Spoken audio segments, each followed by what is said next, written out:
Here are my 10 steps to edit a full video. It's completely beginner friendly, explained in less than 5 minutes. Number 1. Upload all your videos to the editing software that you're using. I personally use CapCut because it's completely free and very accessible on iPhone. But whether paid or free, use whichever software you want on your phone, iPad or desktop. So CapCut is one of them. You could use VN Video Editor, Adobe Premiere Pro, DaVinci Resolve. All of these are among some of the best. Number 2. Put your volume up to the max in each and every clip. On CapCut, you can go up to 1000 compared to its starting point at 100. And volume is extremely important in videos, especially in content. If I'm speaking at 100, it will sound like this, but if I slowly raise it up, you can hear it much better. Step number 3, cut all your videos. This is the most tiring and worst part of the video editing process. Cut out any filler words, parts you think that are unnecessary, long pauses, or anything in your clips that you do not need. Cut it all out, and make sure you really stay on point in each video. So from the start to the finish, cut all your clips. And for reference, I use CapCut to edit my videos, so this list of steps is what I found from making videos on CapCut. Step number 4.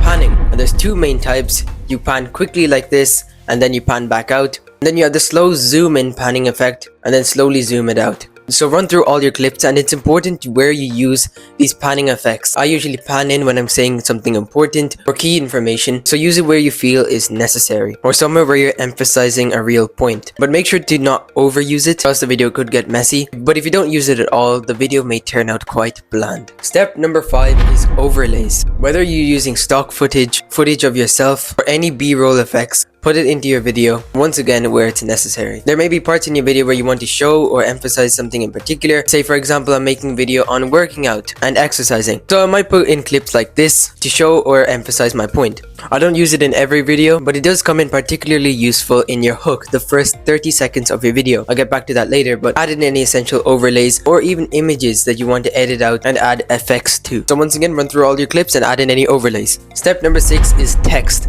Some people will choose to do this, others will not. Again, it's particularly important in the first 30 seconds, so when you see it from the home screen of your YouTube page, Instagram, Snapchat, wherever you're posting your content, you can see the text immediately to get a gist of what it's about. And there are many effects, fonts, and styles that you can use for text, like you see on the screen now. Once again, use it where it's necessary, not all the time, although you can if you want as captions, sort of when pointing out key things in your video. Number 7 is sound effects. Extremely important in keeping a viewer's attention, and a few examples of where you may use sound effects could be when switching to a title, when adding a bit of rising tension to the clip, and once again, very useful in the hook. So wherever necessary, add any sound effects. Step number 8 are transitions in between clips. You may choose to add a transition in some areas, others not. Usually, you won't be adding too many transitions. Maybe when you're displaying a title, moving on to a very different sort of clip, such as if I'm going from speaking to actually doing something outside. And don't overuse transitions, use it occasionally. Step number 9 is the hook focus.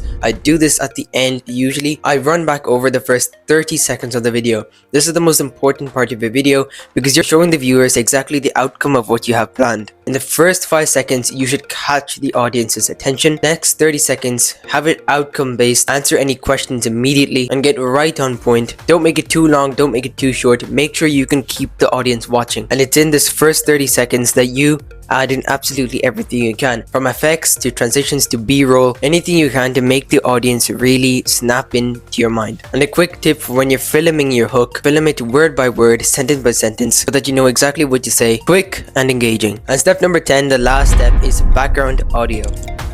You can use whatever audio you want. I put in an audio and set the volume to 9, and it might seem a bit low, but really even if you put it up high, no one's really going to pay attention to it. You don't want to make background audio so loud that it's overheard your voice. Your voice and what you have to say in each video is the primary component of the audience's attention. So pick any audio you want. I will usually put in some lo-fi beats or gentle music in the background. Don't do anything with lyrics unless it's fully intended, and put in something soft in the background so the video feels a bit more rhythmic. And those are my 10 steps in effectively editing any video. I'm sure there are much more methods and steps, many other things that you can add to your videos, but I'm pretty sure I've covered the main points. This is for any of the beginners that are struggling to edit their videos. It is the most time-consuming process and it's the most difficult one, especially if you're doing it to your own. Once again, I've particularly focused on using it on CapCut, so let me know if you have anything else to add to the video, and I hope that your editing gets much better by the end of this.